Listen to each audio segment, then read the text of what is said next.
Welcome back to the Pepsi Cal Sports Report. Joining us now is second-year defensive coordinator Clancy Pendergast. And I guess, Clancy, the first question is in year two, who has learned more about the other? The players about the coach, or the coach about the players? Well, I think it's a double-edged sword. I think they've learned a lot about me, and I've learned a lot about them, and really what they can and can't handle, and really the expectation that I have for them as a defensive unit, I think is really the plus going into this fall. Last year, you led the Pac-10 in yards per game, did a great job there.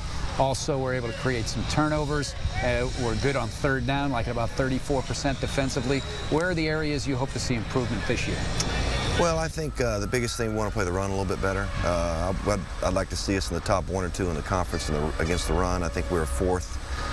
We led the conference in sacks, which I'd like to see us do again. We led the conference in pass defense, which is an important part. So I'd like to see us play the run better this year. Now, you lost some really good players that went to the National Football League, and we started in the trenches with Cameron Jordan. Do you see any one player, or do you see that being improvement as a collective group? I'm excited about that group. They've had a really good offseason, and I really like the way Trevor Guyton played last year, and he'll be replacing Cam. He had some injuries early on in the year and came on and really gave us a nice push towards the end of the season. He's a very active, hard-playing defensive lineman, so I'm excited about his progress, and we hope to get DeAndre Coleman on the field more and get some more reps out of him. Let's go to the secondary, where you've got some experience back at the corner positions. Obviously, losing Chris Conte, but you have a little bit of depth there with Sean Cattouse kind of being the ringleader back there. What do you see from that group? Starting out with the corner position, we're excited about having Mark Anthony back.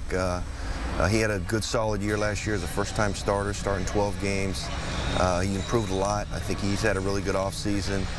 Like a lot of things that he does with this skill set, and he's becoming a smarter player. On the other side, Steve Williams is going to initially be the starter there on the right corner, but we got Josh Hill back. We've got some young freshmen, Stephen McClure, Cam Jackson, some guys that we're really excited about to contribute at the corner position. The safety position, like you mentioned, Sean Cattouse, he's a veteran. He struggled last year a little bit early in the year with some injuries, came on slow, had a good second half of the season.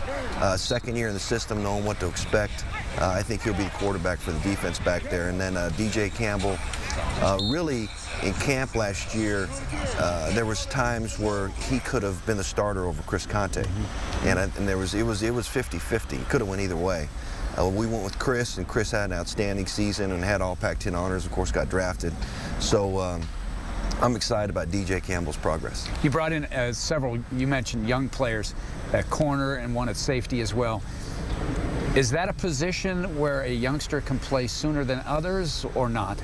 I think so. I think, you know, if you're an athlete, you can handle things more out in space. If you're a lineman, it's a little bit tougher because you're going against older guys with strength, and I've always felt that over the course of my career, that the skill position guys can come in and contribute a little bit quicker.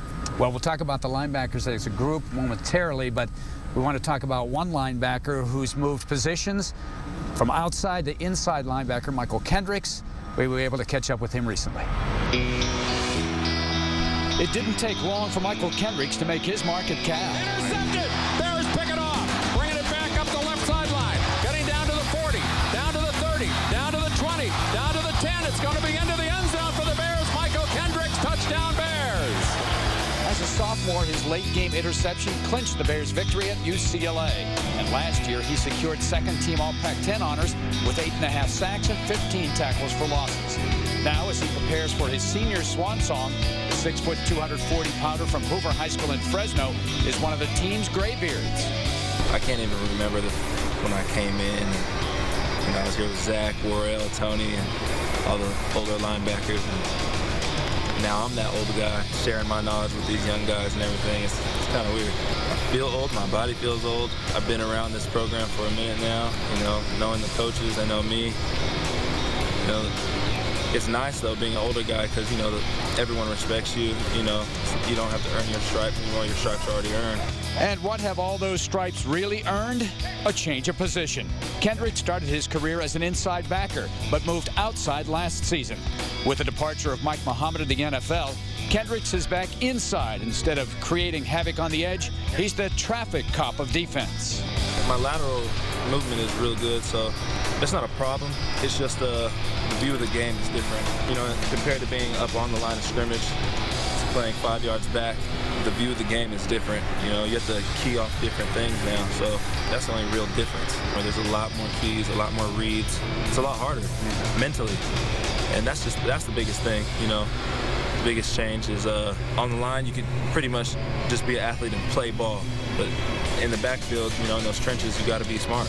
In addition to making a change in positions, Kendricks and his fellow seniors will play their final game not in Memorial Stadium, but across the bay, with 5 home games scheduled at AT&T Park. It's bittersweet, you know. You're leaving, you know, it's your last go-around. You don't want to leave. There's so many memories and so many relationships you build with the people around you. It's going to be sad, but at the same time, it's just a new chapter, you know. So I'm just taking it all in. I'm excited. I'm playing at the Giants Stadium, you know. That's how I think about it. In San Francisco. Come out of the same dugout as the Giants. Yeah, that's tight. Tell us about Michael, because last year he was a good force for you off the edge, but now you've moved him to the inside. Why the position change for him? Well, I think for his skill set, it fits him better. He started outside last year because we wanted to get our best 11 guys on the field. He's really a better stacked inside linebacker, and you know, he was one of the top in the conference in sacks and played really well out there. I think our defense will be better with him behind the ball, so we can keep him covered up. He's very fast, very quick, very instinctive, and instead of giving half the field to cover, now he can go sideline to sideline.